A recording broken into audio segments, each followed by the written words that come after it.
கண்களை மூடி தேவ பிரசன்ன மத்தியிலே இறங்கி வரும்படி பரிசுத்த ஆவியானவர் நம்மோடு கூட பேசும்படியாக நாம் ஜெபிப்போமா. நெருக்கப்பட்டும் மடிந்திடாமல் கர்த்தர்தாம் நம்மை காத்ததாலே அவர் நல்லவர், அவர் வல்லவர், அவர் கிருபை என்றும் உள்ளதே. அவர் நல்லவர், அவர் வல்லவர், அவர் கிருபை என்றும் உள்ளதே. தூய ஆவியானவரே, இப்போது எங்கள் மத்தியில் அசைவாடுங்க. உள்ளான மனிதனை உயிர்ப்பிக்கக்கூடிய உம்முடைய வல்லமையான வார்த்தைகள் எங்கள் மத்தியில் கடந்து வரட்டும். இந்த வார்த்தைக்கு விரோதமாக செயல்படுகிற எல்லா பொல்லாத ஆவிகளை இயேசுவின் நாமத்தினாலே நான் கட்டி அப்புறப்படுத்துகிறேன். நீங்கள் செயலாற்றுங்க. இயேசுவின் நாமத்தில் ஜெபிக்கின்ற நல்ல பிதாவே, ஆமீன். ஹல்லேலூயா. கிருபை நிறைந்த இயேசுவின் நாமத்தினால் உங்கள் எல்லாரையும் நான் வாழ்த்துகிறேன். மறுபடியும் என்னை பலப்படுத்தி உங்களுக்கு முன்பாக நிற்க செய்த என் தேவனுக்கு நான் உள்ளத்தின் ஆழத்திலிருந்து நன்றியை நான் செலுத்துகிறேன். இன்றைக்கு நம் தியானிக்கக்கூடியதான வேத வசனம் மல்கியா 3ஆம் அதிகாரம் 14ஆம் வசனம். மல்கியா 3:14.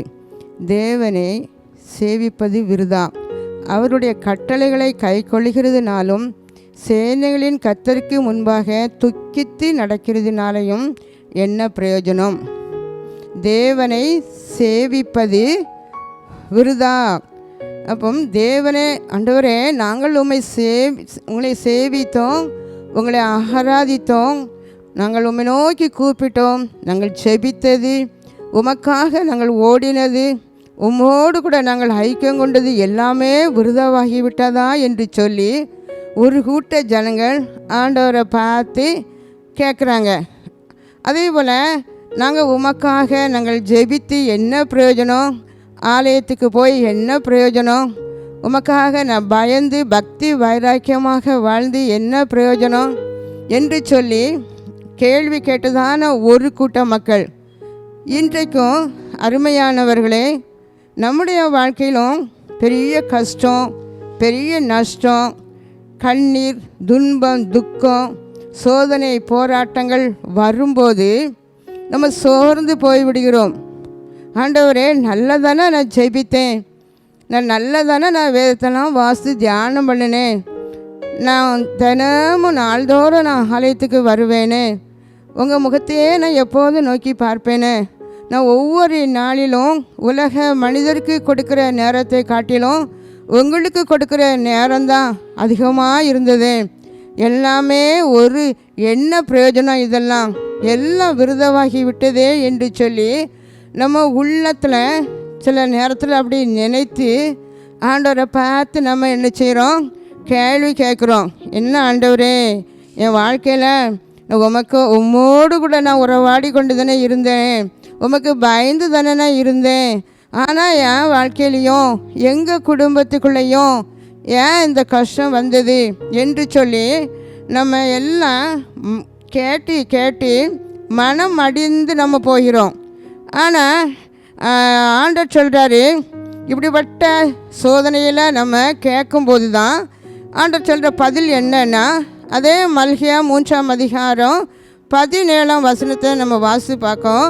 என் சம்பத்தை நான் சேர்க்கும் நாளிலே அவர்கள் என்னுடையவர்களாயிருப்பார்கள் என்று சேனைகளின் கர்த்தர் சொல்லுகிறார். சம்பத்தினா என்ன? என் சம்பத்தை நான் சேர்க்கும் நாளிலே அப்படி சொல்கிறாரு. அப்போ என் சம்பத்து அப்படின்னு ஆண்டவர் சொல்கிறது நம்மளை பார்த்து தான். நீ என் பிள்ளை, நீ தான் எனக்கு சொத்து. நான் இந்த உலகத்தில் நான் திரும்பவும் நான் வரும்போது என்னுடைய வருகை நாளில் நான் ஒன்றை நினச்சுவேன், நான் சேர்த்து கொள்ளுவேன், நீ என்னுடைய பிள்ளை அப்படின்னு சொல்லி நம்ம இப்படி கேள்வி கேட்குற நம்மளை பார்த்து தான் ஆண்டவர் இப்படி சொல்கிறார். ஹல்லேலூயா. ஹல்லேலூயா. நம்ம வாழ்க்கையில் பாடுகளை பார்த்து, இழப்புகளை பார்த்து, சோதனைகளை பார்த்து, கஷ்ட நஷ்டங்களெல்லாம் நம்ம பார்த்து ரொம்ப நினச்சதும் கலங்கி எல்லா ஜெபத்திலையும் வேத வாசிப்பிலும் சற்று குறைவாகவே நம்ம இருந்து வருகிறோம். ஆனால் இப்படி இருக்கும்போது சத்துருக்கு மிகவும் சந்தோஷமாயிரும். ஆனால் நம்முடைய செயல்களை பார்க்கும்போது சத்துரு வெட்கப்பட்டு போகணும். நான் இன்னும் அங்கே யாக்கோபு சொல்கிறாரு, தேவனே இன்னும் நான் உங்கள் அண்டையில் அதிகமாய் நெருங்கணும் அப்படி சொல்லி. நம்ம வாழ்க்கையில் எவ்வளவுக்கு எவ்வளவு சோதனைகள், பாடுகள், வேதனைகள் வருதோ அவ்வளவுக்கு அவ்வளவாக இன்னும் அதிகமாக நம்ம ஜெபிக்கணும், இன்னும் அதிகமாக நம்ம துதிக்கணும். முன்னால் இருந்ததோடு ஆண்டவரை போற்றணும், நம்ம அவரை தியானிக்கணும் என்று சொல்லி ஆண்டவர் விரும்புகிறாரு. நம்ம அப்படி செய்யும்போது தான் ஆண்டவர் சொல்கிறாரு, நீங்கள் என் பிள்ளைகள், என் சொத்தே நீங்கள் தான். என் வருகை நாளில் நான் உங்களை நினச்சுவேன், என் பக்கத்தில் என்னுடையவர்களாக நான் வைத்து கொள்ளுவேன் என்று கர்த்தர் சொல்கிறார். ஹல்லேலூயா, ஹல்லேலூயா. ஒரே ஒரு வாழ்க்கை, அந்த வாழ்க்கை நம்ம ஆண்டவரோடு கூட இந்த உலகத்தில் நம்ம என்ன சொன்னோமா வாழணும். அதை தான் ஆண்டவர் விரும்புகிறார் பாருங்க. அப்போ இங்கே என் சம்பத்து, இதை விட ஒரு பெரிய ஆசீர்வாதம் ஒன்றுமே இல்லை. இந்த உலகத்தை படைத்த தேவன் சர்வ வல்லவர் சொல்கிறாரு, நீ தான் என் சொத்து, நீ தான் என் மகன், நீ தான் என்னுடைய மகள் என்று சொல்லும்போது நமக்கு இந்த வார்த்தையை கேட்பதற்கே எவ்வளவு இனிமையாக இருக்குது, அப்படி தானே? ஹல்லேலூயா. அப்போ இன்றைக்கு ஆண்டவர் உங்களை பார்த்து, நீங்கள் ஏதோ ஒரு பாடு வழியாக கடந்து போகும்போது ஜெபித்து தான் என்ன பிரயோஜனம், நான் வேதம் வாசித்து தான் என்ன பிரயோஜனம், ஆலயத்துக்கு நான் என்ன செய்வேன், ஒழுங்காக நான் சீக்கிரமாக போய் தான் என்ன பிரயோஜனம் என்று சொல்லி இங்கே கேள்வியோடு கூட சோர்ந்து போயிருக்கிற உங்களை பார்த்து தான் ஆண்டவர் இன்னைக்கு சொல்கிறாரு, நீ தான் எனக்கு என் பிள்ளை, நீ தான் எனக்கு சொத்து அப்படின்னு ஆண்டவர் உங்களை பார்த்து தான் அவர் நினைச்சாரா அவர் சொல்கிறாரு. ஹல்லேலூயா, ஹல்லேலூயா. அதற்கு பிறகு அவருடைய வருகை நாளில் தான் ஜெபிக்கிறவங்களுக்கும் ஜெபிக்காதவங்களுக்கும் உள்ள வித்தியாசம், கர்த்தருக்காக ஊழியம் செய்கிறவர்களுக்கும் ஊழியம் செய்யாதவர்களுக்கும் ஒரு வித்தியாசம், ஆண்டவருக்காக பயந்து வாழ்ந்தவர்களுக்கும் ஆண்டவருக்கு பயப்படாமல் துன்மார்க்கமாய் வாழ்ந்தவர்களுக்குள்ள வித்தியாசத்தை நீங்கள் காண்பீர்கள். அப்போது தான் உங்களுக்கும் மற்றவங்களுக்கும் உள்ள வித்தியாசத்தை நான் உங்களுக்கு காண்பிப்பேன் என்று கர்த்தர் சொல்கிறார். ஹல்லேலூயா. அவர் வரும் நாளினே என்னை காரம் அசைத்து அன்பை கூப்பிட்டு சேர்த்து கொள்வார். அவர் வரும் நாளிலே என்னை கரம் அசைத்து அன்பை கூப்பிட்டு சேர்த்து கொள்வார். அவர் சமூகமதில் அங்கே அவருடனே ஆடி பாடியே மகிழ்ந்திடுவேன். அங்கே அவர் வரும் நாளில் நீ என்னுடைய பிள்ளை, நீ என்னுடைய பிள்ளைன்னு சொல்லி அவர் கரத்தை அசைத்து அன்பாய் கூப்பிட்டு நான் சேர்த்து கொள்வேன் என்று சொல்கிறார். ஹல்லேலூயா, ஹல்லேலூயா.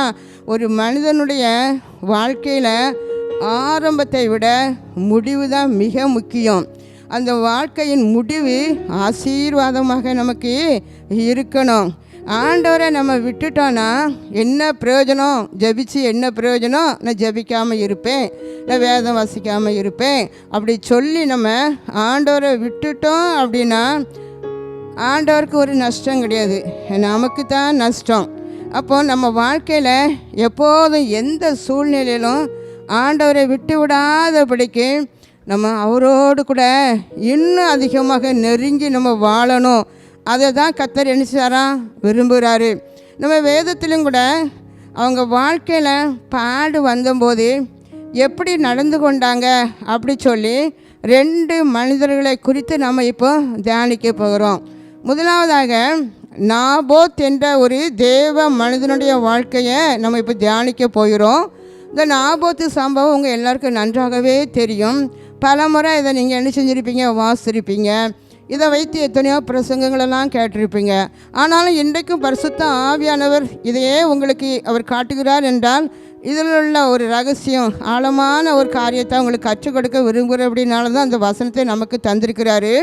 1 ராஜாக்கள் 21ஆம் அதிகாரத்தில் நீங்கள் வாசி பார்த்தீங்கன்னா இந்த நாபோத்தினுடைய வாழ்க்கையில் உள்ள சம்பவம் இங்கே எழுதப்பட்டிருக்கிறது.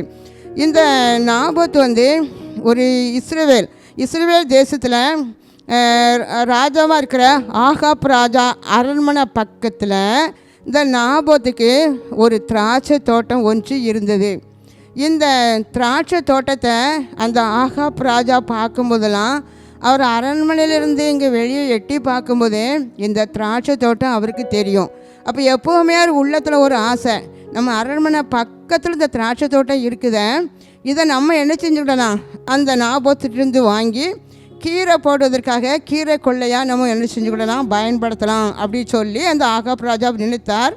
அதன்படியே அந்த நாபோத்தை ஒரு நாள் கூப்பிட்டு சொல்கிறாரு, இது என் அரண்மனை பக்கத்தில் இது இருக்கிறதுனால இந்த தோட்டத்தை, உன் திராட்சை தோட்டத்தை நீ எனக்கு தந்தா, நான் இதை என்ன செஞ்சிருவேன், கீரை கொள்ளையாக நான் பயன்படுத்த போகிறேன்.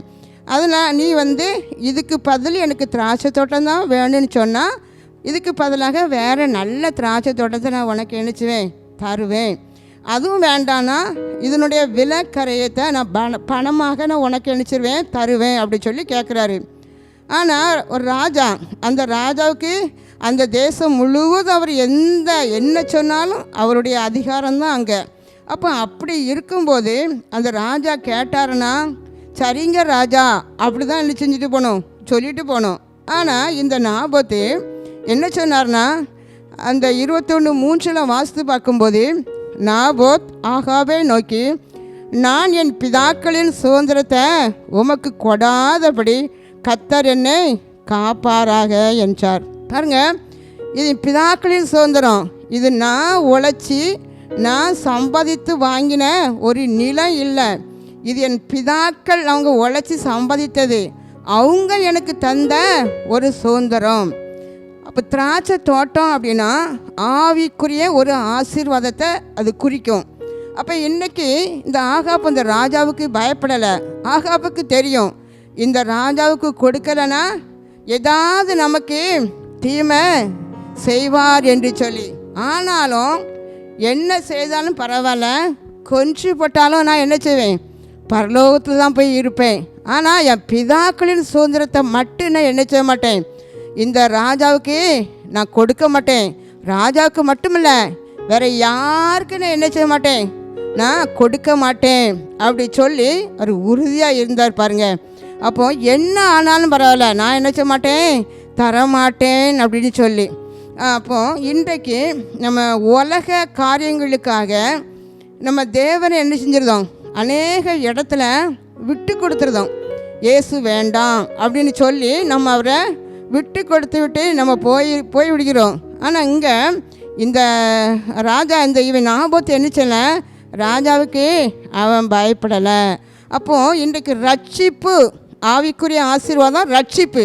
இந்த ரட்சிப்பு என்பது விலையேற பெற்ற இந்த ரட்சிப்பு பிதா நமக்கு கொடுத்த ஒரு சுதந்திரம். அது மட்டும் இல்லை, பரலோகமும் பிதா நமக்கு கொடுத்த ஒரு சுதந்திரம்தான். இதனை யார்கிட்டையும் என்ன செய்ய மாட்டேன், இழந்து போக மாட்டேன். பணத்துக்காகவோ நிலத்துக்காகவோ அதிகாரத்துக்கோ நான் என்ன செய்ய மாட்டேன், இதனை இழக்க நான் தயாராக இல்லை அப்படி சொல்லி இந்த நாபோத்து உறுதியாக இருந்தார். அருமையானவர்களை, இன்றைக்கும் கூட உங்கள் குடும்ப வாழ்க்கையிலும் ஏதோ ஒரு கொஞ்சம் நிலத்தை நீங்கள் வச்சுருக்கலாம், கொஞ்சமாக நீங்கள் ஏதாவது வச்சுருக்கலாம். ஆனால் இங்கே இந்த ராஜாவுக்கு ஏகப்பட்ட சொத்து இருந்திருக்கும், ஏகப்பட்ட நிலம் இருந்திருக்கும். ஆனால் அதெல்லாம் கூட அவர் நினச்சி பார்க்கல, அதெல்லாம் பெருசாக தெரியல. இந்த ஏழை நாபோத்து இந்த ஒரு திராட்சை தோட்டத்தை வச்சுருக்காரு, அது மேலே தான் கண். இன்றைக்கி அநேகருடைய வாழ்க்கையில் இப்படி தான் பாருங்கள், நான் கொஞ்சம் தான் வச்சுருக்கேன், அவங்க நிறைய வச்சுருக்காங்க.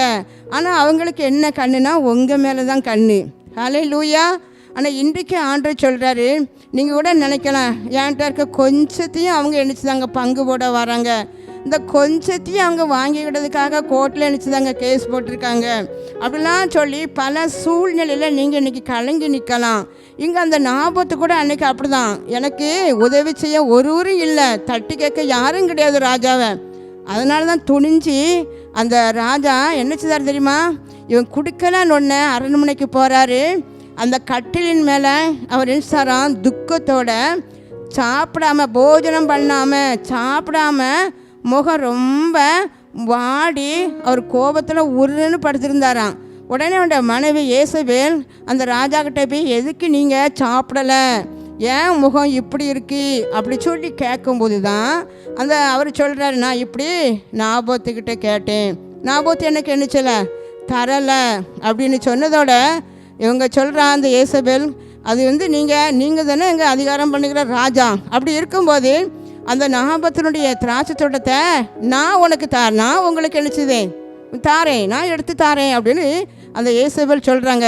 மனைவி என்ன சொல்லியிருக்கணும், அவங்க அந்த நாபோத்து திராட்சை தோட்டம் தரலைன்னா விடுங்க, அது நமக்கு தேவையில்லை, நம்ம ராஜா, நம்ம நியாயம் விசாரிக்கக்கூடியவங்க, அதனால் நீங்கள் இப்படி செய்யக்கூடாது, இந்த ஆசைப்படக்கூடாது அப்படின்னு சொல்லியிருக்கணும். ஆனால் அந்த ஏசபேல் சொன்ன காரியம் என்னென்னா, நான் நினச்சுவேன் எப்படி நான் வாங்கி தரேன்னு சொல்லிட்டு என்ன பண்ணினாங்கன்னா, அந்த பட்டணத்துக்கு ராஜா எழுதுனது போல் அந்த ஏசபேல் ஒரு நிருபத்தை எழுதி, ஒரு கடிதம் எழுதி அனுப்புகிறாங்க. எப்படின்னா, இந்த நாபோத்து ராஜாவுக்கும் தேவனுக்கும் விரோதமாக தூஷணம் சொன்னான் அப்படின்னு சொன்னால் அவனை கல்லறிந்து என்ன செய்யணும், கொல்லணும். அதனால அவனை நீங்கள் என்ன செய்யுங்க, கல்லறிந்து கொன்று போடுங்க அப்படின்னு சொல்லி அவங்க என்ன செய்தாங்க, கடிதம் எழுதி அனுப்புனதுனால அந்த பட்டணத்தில் எல்லாம் பார்க்காங்க. அந்த ஏசபேலுடைய விருப்பப்படி இந்த நாபோத்தை என்ன செய்தாங்க, கல்லறிஞ்சு கொன்று போட்டதாக பார்க்குறோம். அந்த கல்லறிந்து கொல்லும்போது அந்த ரத்தத்தெல்லாம் என்ன செய்யுது, நாய்கள் நக்கிச்சு பாருங்க. ஆனால் இதை யார் பார்த்தா, ஆண்டோடைய கண்களுக்கு மறைவானது ஒன்றுமில்லை. ஆண்டவர் மேலே வானத்திலேருந்து பார்க்கும்போது உண்மையாக இருந்த, கர்த்தருக்கு பயந்து இருந்த இந்த நாபோத்தினுடைய நிலைமை இப்படி என்று சொல்லி எலியாவை எழுப்புறாரு. எலியாட்ட போய் சொல்கிறாரு, இப்போ அந்த ஏசபேல் அங்கே ராஜாக்கிட்ட போய் சொல்கிறேன், கணவன்கிட்ட போய் நீங்கள் போய் எல்லாம் வாங்கிக்கிடுங்க, அந்த நாபத்தை கொண்டாச்சு, அந்த இடத்த நீங்கள் போய் விலைக்கரையுமா கேட்டதுக்கே தரமாட்டேன்னு தானே சொன்னான், இப்போ சும்மா போய் நீங்கள் அதை நினச்சிக்கோங்க, எடுத்துக்கிடுங்கன்னு. ஆனால் போகும்போது ஆண்டவர் விட்டாரா, அந்த எலியா மூலம் பேசுகிறாரு, நீ அந்த நாபோத்தினுடைய சொத்தை வாங்கிறதுக்கு வந்திருக்கான்னு சொல்லி நிறைய காரியம் சொல்லி எச்சரிக்கிறார் பாருங்க. அப்போ ஆண்டோடைய கண்களுக்கு, ஆண்டோடைய பிள்ளைகளுக்கு ஏதாவது தீமை வரும்போது அவர் பார்த்துக்கொண்டு சும்மா இருக்கிற ஒரு தேவன் இல்லை. உங்கள் வாழ்க்கையில் இன்றைக்கி கூட எனக்கு நியாயம் கேட்க யாருமே இல்லை, அதனால் என்னுடைய பொருளெல்லாம் என்னுடைய நிலத்தில் அவங்க அபகரிச்சிட்டாங்க, எனக்கு வர வேண்டிய ஆசீர்வாதத்தை அவங்க எடுத்துக்கிட்டாங்க, என் பிள்ளைகளுக்கு வரக்கூடிய ஆசீர்வாதத்தை அவங்க என்ன செஞ்சுட்டாங்க, வஞ்சிச்சிட்டாங்க. இப்படி பல வகையில் நீங்கள் எண்ணி கவலைப்பட்டு நீங்கள் இருக்கலாம். ஆனால் உங்களுக்கு தான் இன்றைக்கி ஆண்டோடைய வார்த்தை கடந்து வருகிறது. எந்த ஒரு இடத்தையும் உங்களுக்கு தருகிற ஆசீர்வாதத்தை இனி வேறு யாரும் எடுக்க விட மாட்டேன் என்று கர்த்தர் சொல்கிறார். ஹல்லேலூயா, ஹல்லேலூயா. அப்போ ஒரு சாதாரண மனிதன் கூட என் உயிரை விட்டாலும் பரவாயில்ல, நான் இயேசுவை என்ன செய்ய மாட்டேன், விட மாட்டேன், அந்த ரட்சிப்புங்கிற சுதந்திரத்தை நான் விட மாட்டேன், பரலோகம் என்கிற சுதந்திரத்தை நான் என்ன செய்ய மாட்டேன், விட மாட்டேங்கிறதுல அவர் உறுதியாக இருந்தார். ஹல்லேலூயா, ஹல்லேலூயா. அப்போ சாது சுந்தர சிங் எல்லாருக்குமே நன்றாக தெரியும். பல வருடங்களுக்கு முன்பதாக ஒரு புத்தகத்தை நான் படித்த போது எனக்கு இது நினைவுக்கு வந்தது. என்னன்னா, அந்த சாது சுந்தர சிங் அவங்க அம்மா மிகவும் அவங்கள பக்தியில் வளர்த்த அவங்க அம்மா திடீரென்று ஒரு நாள் இறந்து போயிட்டாங்க. அவங்க அம்மா இறந்து போனதுனால அந்த சாது சுந்தர சிங் அவங்க அம்மாவுடைய இழப்பை தாங்க முடியலை. அம்மா இல்லாமல் நான் இனிமேல் இந்த பூமியில் நான் வாழ்ந்துவிட மாட்டேன் அப்படின்னு சொல்லி எப்படியாவது நான் செத்து போகணும். அப்போ அவங்க இருக்கிற அந்த ஊர் பக்கத்தில் காலையில் அதிகாலையில் ஒரு 6 மணிக்கு ஒரு ட்ரெயின் வருமா. அந்த ட்ரெயினில் போய் நான் நினச்சிடுவேன், விழுந்து நான் செத்து போயிடுவேன் அப்படின்னு சொல்லி அவர் நினச்சிட்டாராம். ஒரு முடிவு எடுத்து இரவில் தன்னுடைய அறையில் இருந்து அவர் ரொம்ப அழுது கொண்டே இருந்தாராம். அழுதுட்டு, நான் சாக போகிறேன், எங்கள் அம்மா நினச்சிட்டாங்க இறந்து போயிட்டாங்க, நானும் சாக போகிறேன், ஆனால் ஏதாவது ஒரு உண்மையான தெய்வம் வந்து என்னை பார்த்து என்கிட்ட பேசுனா நான் என்ன செய்ய மாட்டேன், சாக மாட்டேன், அல்லது நான் என்ன செய்வேன், நான் ட்ரெயினில் போய் விழுந்து சாவேன். அப்போது அந்த போகிற நேரம் கிட்ட வரும்போது திடீரென்னு ஏசப்பா ஒரு ஒளியாக அங்கே கடந்து போனாராம் அந்த அறைக்குள்ளே. உடனே சாது சுந்தர சிங்க்கு ஏசப்பா நினச்சது பிடிக்காது. அதனால் நீங்கள் வந்திருக்கீங்களே, நான் உங்களையா கூப்பிட்டேன் அப்படின்னு. உடனே ஆண்டவர் சொன்னாராம், ஆமாம், மெய்யான ஒரு தெய்வம் இருந்தால் அவங்க வரட்டும் அப்படின்னு சொன்னாலாம், மெய்யான தெய்வம் நான் தான் அப்படின்னு சொன்ன உடனே அவருக்கு ரொம்ப அதிர்ச்சி ஆகிட்டு உடனே அன்றிலிருந்து அவர் இயேசுவை ஏற்றுக்கொண்டாராம். அவர் என்ன செய்யல, அவர் சாகலை. இந்த இயேசுவுக்காக நம்ம என்ன செய்யணும், இப்படி ஒரு அன்புள்ள தெய்வம் நமக்கு இருக்கும்போது நம்ம இனி சாக வேண்டியதில்லை அப்படின்னு சொல்லி இருக்கும்போது அவங்க அப்பா இது இந்த இயேசப்பாவை பிடிக்காதவங்களுக்கு, அதனால் எப்படியாலும் நீ இயேசுவை நீ என்ன செஞ்சிரு, மறந்துரு அப்படின்னே சொல்லிகிட்டே இருப்பாங்களாம்.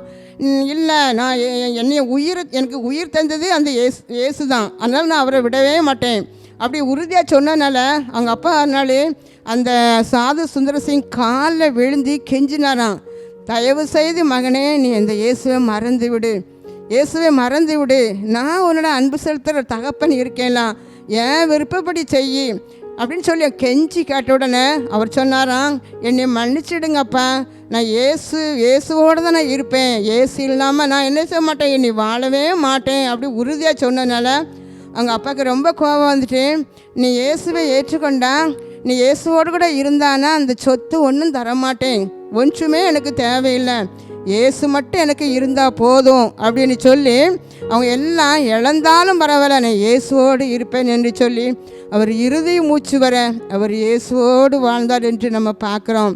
ஹல்லேலூயா. நம்முடைய வாழ்க்கையிலும் கூட உலக பிரகாரமான இருக்கிற சில நன்மைகள் நமக்கு பெரிதாக தெரியும், மேன்மையாக தெரியும். ஆனால் ஆண்டவருடைய பார்வையில் அது ஒரு குப்பையாக தான் தெரியும் பாருங்கள்.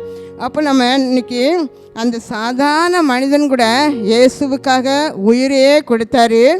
ஏசப்பா தந்த சுதந்திரத்தை மட்டும் நான் நினைச்ச மாட்டேன், நான் விட மாட்டேன், இழக்க மாட்டேன் என்கிறதுல அவர் உறுதியாக இருந்தார். ஹல்லேலூயா, ஹல்லேலூயா. அப்போ இன்றைக்கு நம்ம உலகத்தில் எத்தனை பாடுகள் கஷ்டங்கள் வந்தாலும் இந்த இயேசு வேண்டாம் அப்படின்னு மட்டும் நம்ம என்ன செய்யக்கூடாது, சொல்லக்கூடாது. அதைத்தான் ஆண்டவர் இன்றைக்கி உங்களுக்கு கற்றுத்தருகிற ஒரு காரியம். இரண்டாவது நம்ம பார்க்கும்போது லூக்கா எழுதின சுவிசேஷம் 16:20-25 வரை நம்ம வாசித்து பார்த்தோம்னா அங்கே ஒரு மனிதரை குறித்து நம்ம பார்க்க முடியும். லாசரு என்னை பேர் கொண்ட ஒரு தரித்திரன் இருந்ததாக நம்ம பார்க்கலாம். அங்கே தரித்திரன் அவனுக்கு லாசருக்கு கொடுக்குதே தரித்திரன் என்று தான் அங்கே வேதத்தில் சொல்லியிருக்கு பாருங்க. இவனுக்கு மிகவும் ஒரு தரித்திரமான ஒரு மனிதர், அவனுக்கு அம்மா அப்பா யாருமே அங்கே இருந்ததாக அங்கே வேதத்தில் எழுதப்படலை, எந்த உறவினரும் அவனுக்கு இல்லை. ஆனால் அவன் வாழ்க்கையில் அவன் எங்கே இருந்தானா, அவனுக்கு சொந்த வீடு கிடையாது, அது மட்டும் இல்லை அவனுக்கு உடுக்க நல்ல வஸ்திரம் கிடையாது, அவனுக்கு உண்ணுவதற்காக எந்த ஒரு ஆகாரமும் அவனுக்கு இல்லை. இப்படிப்பட்ட சூழ்நிலை அவன் சரீரத்திலையும் கூட நோய் இருந்தது, அவன் உடல் முழுவதுமாக பருக்களால் நிறைந்திருந்தது என்று பார்க்குறோம். இவனுடைய படுக்கிற இடமே என்ன இடம்னா, அதே ஊரில் ஒரு ஐஸ்வர்யவான் பெரிய பணக்காரர் ஒருத்தர் இருந்தார். அவர் வீட்டு வாசலில் தான் இந்த தரித்திர லாசரு படுத்திருந்தார். ஏன் அப்படின்னா அவருக்கு பசியை எப்படி ஆற்றினார்னா, இந்த ஐஸ்வர்யான் வீட்டில் அவங்க சாப்பிடும்போது டைனிங் டேபிள்லேருந்து கீழே விழும் துணிக்கைகளை அவங்க என்னச்சுவாங்க பெருக்கி எடுத்து வெளியே கொண்டு கொட்டதுக்கு வருவாங்க. அந்த பருக்கைகளை சாப்பிட்டு தன் பசியை ஆற்றுவதற்கு ஆசையாக இருந்தார் என்பதாக பார்க்குறோம். அப்போ எப்போ அவங்க என்னச்சுவாங்க பசியாக இருக்கும்போது இந்த வீட்டுக்குள்ளேருந்து எப்போ அவங்க கீழே விழுந்த அந்த பருக்கைகளை அந்த துணிக்கைகளை வெளியே போடுவாங்க அப்படி சொல்லி அந்த வாசல்லே அவர் பார்த்துக்கிட்டே இருந்து தான் அவர் என்னச்சாராம் அந்த படியில் சாப்பிட்டுட்டு படுத்திருந்தார். அவர் திடீர்னு ஒரு அந்த நாய்கள் கூட அவர் அந்த பருக்கள் புண்ணை நக்குமா. அப்போ அந்த புண்ணிலேருந்து சீல் வடிந்ததுனால நாய்கள் நக்கும்போது அந்த நாய்களை கூட விரட்டி விடுவதற்கு அவருக்கு பலன் இல்லை. அப்படி ஒரு கொடிய வேதனையில் அந்த லாசரு இருக்கும்போது திடீரென்று ஒரு நாள் அவர் மரித்து போனார். அவர் மரித்து போன உடனே பரலோகத்திலிருந்து தேவதர்கள் இறங்கி அவருடைய ஆத்மாவை ஆபிரகாம்கிட்ட மடியில் கொண்டு விட்டாங்க. அப்போ இப்போ இந்த லாசரு எங்கே இருந்தார்னா ஆபிரகாம் மடியில். இந்த பூமியில் இவ்வளோ கஷ்டப்பட்டாலும் நான் ஏன் இவ்வளோ கஷ்டப்படணும்? எல்லாரும் வசதியாக இருக்காங்க, எல்லாருக்கும் வீடு இருக்குது, எல்லாருக்கும் நல்ல ட்ரெஸ் இருக்குது, எல்லாருக்கும் குடும்பம்னு ஒன்று இருக்குது, எனக்கு இல்லையே, இது என்ன ஆண்டவர்? இந்த ஆண்டவருக்கு கண்ணு இல்லையா? என்னை மட்டும் இப்படி வேதனைப்படுத்துகிறாரேன்னு ஒரு வார்த்தை லாசரு சொல்லலை. அந்த லாசரு என்ன நினச்சிருப்பாரு? இந்த உலக வாழ்க்கை நிரந்தரம் கிடையாது, இது ஒரு வாடகை வீடு தான். நம்ம இந்த உலகத்தில் வாழ்க்கிற இந்த பொல்லாத உலகத்தில் வாழ்கிற வாழ்க்கை நம்ம நினச்சிருந்தோம் இதுதான் நமக்கு நிரந்தரம் அப்படின்னு சொல்லி தவறாக நம்ம நினைக்கிறோம். ஆனால் நம்ம வாழ்கிற வாழ்க்கையை அது ஒரு வாடகை வீடு தான்.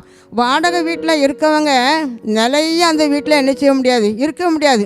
அந்த வீட்டுக்கு சொந்தக்காரங்க திடீர்னு நினச்சிவாங்க, மாற்றிடுவாங்க, எங்கள் வீட்டை விட்டு நீங்கள் போங்க அப்படி சொல்லி. அதே போல் தான் நம்முடைய வாழ்க்கையும் கூட அது என்றைக்கு பறிபோகும் அப்படின்னு சொல்ல முடியாது, ஏன்னா நிரந்தரம் கிடையாது. அதனால தான் லாசர் நினச்சார், இந்த உலக வாழ்க்கை என்னது நிரந்தரம் கிடையாது, நமக்கு பரலோகம்தான் நிரந்தரம். பரலோகத்தில் அப்பா நமக்கு இங்கே வீடு இல்லை, ஆனால் அங்கே அழகான வீட்டை நமக்கு கட்டி வச்சுருப்பார். அந்த ஒரு நம்பிக்கையில் தான் அவர் இந்த பூமியில் அவர் வேதனைப்பட்டு கொண்டு அவர் மரித்தார். இப்போ எங்கே இருக்காருன்னா ஆபிரகாமுடைய மடியில் அவர் இருந்து கொண்டு இருக்கிறாரு. ஆனால் அதே அந்த ஐஸ்வர்யவானும் அவர் ஒரு நாள் மரித்து அவரையும் அடக்கம் பண்ணினாங்க. அவர் அந்த பாதாளத்தில் இருந்து அவர் மேலே வேதனை தாங்க முடியாமல் கண்களை ஏறெடுத்து பார்க்குறாரு. அங்கே மேலே பார்க்கும்போது ஆபிரகாம் உட்காந்துருக்கிறாரு. ஆபிரகாமுடைய மடியில் அந்த லாசர், நம்ம வீட்டு வாசலில் படுத்த லாசர் தானே அது, அந்த லாசர் தான் அந்த ஆபிரகாம் மடியில் உட்காந்துருக்கிறானே அப்படி சொல்லி பார்த்து அந்த ஆபிரகாமை கூப்பிடுறாரு, என் தகப்பனாக ஆபிரகாமேன்னு சொல்லி. பாருங்க, விசுவாசிகளின் தகப்பன். அப்போ நமக்கும் தகப்பன் அவர் அங்கேயும் போய் நினச்சிறாரு, தகப்பனாக ஆபிரகாமேன்னு தான் சொல்லி கூப்பிடுறாரு. கூப்பிட்டு, நான் ரொம்ப வேதனையில் இருக்கேன், எனக்கு அந்த உங்கள் மடியில் இருக்கிற லாசரு விரலை தண்ணியில் நினச்சிட்டு அதை கொண்டு என் நாக்கில் வைக்க சொல்லுங்கள், அப்போ நான் கொஞ்சம் நினச்சிவேன், குளிரையும் வாய் அப்படின்னு சொல்லி கெஞ்சி கேட்காரு. நான் ரொம்ப அக்னி ஜுவாலியில் வேதனைப்படுறேன்னு சொல்லி. ஆனால் ஆபிரகாம் என்ன சொன்னார், அவர் அப்பான்னு அவரும், மகனே நீ இந்த பூமியில் உயிரோடு இருக்கும் நாட்களில் நீ நல்லா நினச்சிதான் நன்மையை அனுபவித்தான். ஆனால் அந்த லாசர் இந்த பூமியில் உயிரோடு இருக்கும் காலத்தில் தீமை தான் அவன் நினச்சி தான் அனுபவித்தான். அதனால் அவன் இப்போ என் மடியில் தேற்றப்பட்டு கொண்டு இருக்கிறான், நீ என்ன செய்தான் வேதனைப்பட்டு கொண்டு இருக்கிறான்னு சொன்னார். ஹல்லேலூயா. அப்போ இதிலிருந்து நம்ம இந்த உலகத்தில் நம்ம பார்க்கும்போது எதுவுமே நமக்கு நிரந்தரம் கிடையாது. அப்போ ஆண்டவர் சொல்கிறாரு, நான் உங்கள் மேலே நினச்சிவேன், நான் இரக்கம் பார்த்து இந்த பூமியில் நீங்கள் படுகிற பாடை பார்த்து என் பரலோகத்தில் உனக்கு இடம் உண்டு.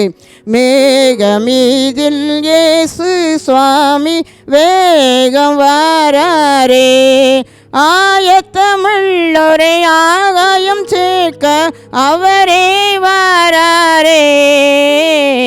மேகமீதில் இயேசு ராஜன் மேகம் வாராரே. அப்போ பாடுகளை இந்த உலகத்தில் படும்போது, கஷ்டப்படும்போது எனக்கு நீங்கள் வேண்டாம் என்று சொல்லாதபடி இருக்கும்போது உங்களுக்குன்னு வச்சுற சுதந்திரத்தை நீங்கள் பெற்றுக்கொள்வீங்க. அன்பின் ஆண்டவரே, நீங்கள் தந்த எங்களோடு பேசுகிறதுக்காக நன்றி ஏசப்பா. நாங்கள் அந்த உலக காரியங்களுக்காக உங்களை வேண்டாம் என்று சொல்லாதபடிக்கு ஆண்டவரே, உமக்காக ஒரு ஓட்டம் ஓட உங்கள் பரலோகத்தில் எங்கள் இடத்தை நாங்கள் இழந்து விடாதபடிக்கு, உங்கள் ரட்சிப்பை இழந்து விடாதபடிக்கு எங்களை காத்து கொள்ளுங்க. ஒவ்வொரு பிள்ளைகளுக்கும் கற்றுக் கொடுத்துறே உமக்கு நன்றி அப்பா. ஆவியானவரை ஒவ்வொருவரையும் வழிநடத்துங்க, பாதுகாத்து கொள்ளுங்க. இயேசுவின் நாமத்தில் ஜெபிக்கின்றேன் நல்ல பிதாவே, ஆமென். God bless you.